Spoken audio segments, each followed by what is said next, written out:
श्री शिवाय नमस्तुभ्यं। पंचामृत। पंचामृत दूध, दही, घी, शक्कर, शहद, इनको मिलाकर बनाया जाता है। यह पंचामृत होता है।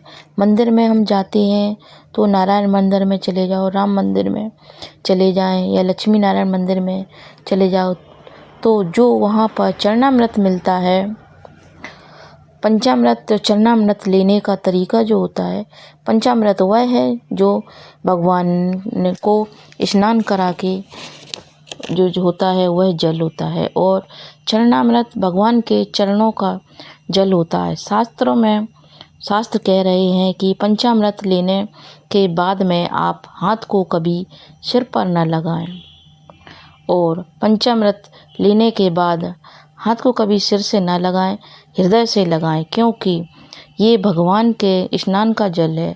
भगवान के स्नान की झांकी हमारे हृदय में होना चाहिए, ना कि हमारे सिर पर चढ़ना चाहिए, क्योंकि भगवान की झांकी हमारे हृदय में होना चाहिए। इसलिए पंचामृत लेने के बाद हृदय से लगाओ, और चरणामृत को लेने के बाद हाथ को सिर पर लगाओ, क्योंकि भगवान के चरणों का जल जब सिर पर लगेगा तो हमारे जैसे पापी का भी उद्धार हो जाएगा। इसलिए चरणामृत सिर पर लगाते हैं चढ़ेगा, और पंचामृत नहीं चढ़ेगा। पंचामृत चरणामृत कैसे लिया जाता है? पंचामृत चरणामृत को 3 बार ही क्यों दिया जाता है? हमारे पुराणों में शास्त्रों में कहा गया है कि 3 तरह के दुखों के बारे में बताया गया है। 3 तरह के दुख होते हैं। आदि भौतिक दुख जो दूसरों के कारण दिया जाता है, जैसे किसी ने आपको टक्कर मार दी तो यह आदि भौतिक दुख होगा। और दूसरा है अधिदैविक दुख, जो दुख देवता, मौसम या प्रकृति से मिलता है। बाढ़ आ जाए या जलजला आ जाए तो यह अधिदैविक दुख होता है।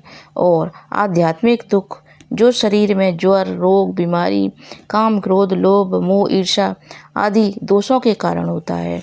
ये 3 तरह के दुखों को ख़त्म करने के लिए यह नियम है शास्त्रों में कि जब भी चरणामृत पंचामृत दिया जाता है तो वह 3 बार ही दिया जाता है, जिससे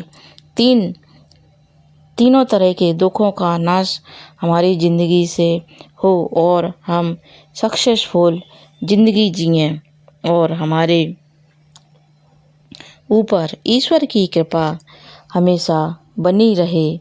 श्री शिवाय नमस्तुभ्यं। हर हर महादेव।